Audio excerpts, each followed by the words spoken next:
Most people think that the U.S. has 130,000 troops in Iraq. There's actually 260,000 because there are 130,000 private forces. America's been on a privatization drive going back to when Dick Cheney was defense secretary under George H.W. Bush. The equation changed a bit when the administration started using companies like Blackwater, heavily armed paramilitary types, and they're outsourcing a major part of the combat function of the war. And so Blackwater has sort of emerged as the Praetorian Guard of the war on terror. A decade ago, this company didn't even exist. I mean, the Bush administration failed to build a coalition of the willing in Iraq, so they built a coalition of the billing. But also, how many contractors have been killed in Iraq? We don't know. We think about 780 of them have been killed, 7,600 wounded, but that's a big part of why Bush uses them. Well, first of all, I mean, the average U.S. soldier gets about $28,000 to $40,000 a year to be cannon fodder over in Iraq. That's the average monthly take of the mercenaries, tax-free. And it's not just the privatization of the military. Blackwater, for instance, isn't even on Pentagon contract in Iraq. They're working for the State Department to the tune of $750 million. $750 million. They're really an armed wing of the administration. Check this out. When you serve in the U.S. Navy SEALs, U.S. taxpayers spend millions of dollars training you to be this elite fighting machine.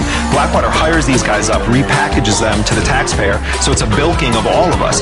But also Blackwater's founder, Eric Prince, he talks about Blackwater as the FedEx of the national security apparatus. He says if you really want a package to get somewhere, do you send it through the post office or do you send it through FedEx? Well, first of all, I mean, what the mercenaries themselves will say is we only engage in defensive operations, and yet the Iraq war inherently is an offensive, aggressive operation, and Blackwater's at the vanguard of it. We're not mercenaries anymore. We're the peace and stability industry. It's a serious problem because these guys have not been subjected to the Uniform Code of Military Justice, the court-martial system. There's no effective laws governing their presence, and when Bremer skulked out of Iraq in 2004, one of the last things he did was issue an edict, Order 17, immunizing all contractors from prosecution. So there are 48,000 employees of mercenary companies operating in Iraq. There's no laws that govern them, Iraqi, international, U.S., or military.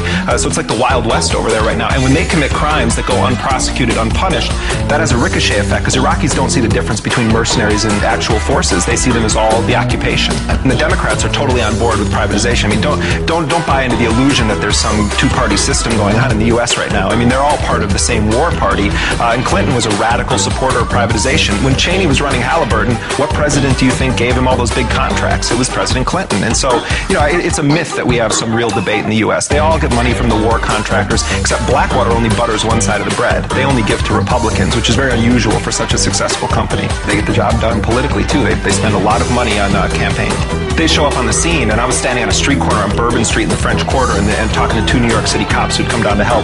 A car pulls up, no license plates on it. Three huge guys get out wearing flak jackets, khaki uniforms, M4 submachine guns, and they say to the cops, where are the rest of the Blackwater guys? The cops say, oh, they're just down the street, there's a bunch of them.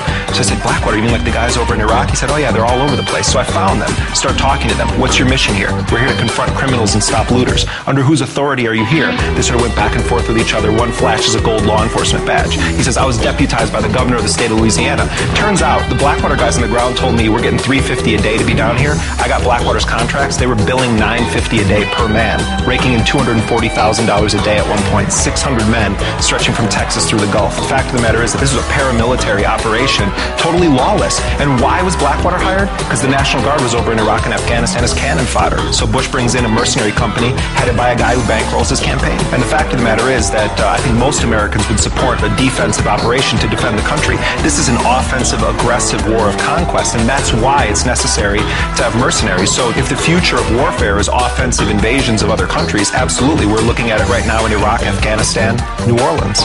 When mercenaries come back in caskets, it doesn't make the papers, it barely makes the news, you don't have to put it in the official troop count. But what I think is more important is that no one's paying attention to the crimes these guys are committing. You got lower-ranking soldiers being prosecuted for Abu Ghraib. There are contractors at Abu Ghraib. They're walking around as free men in the United States right now.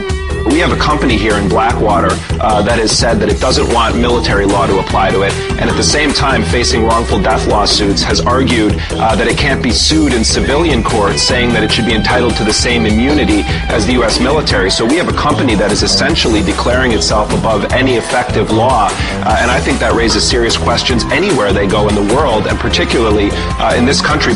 That's why I call this the shadow war.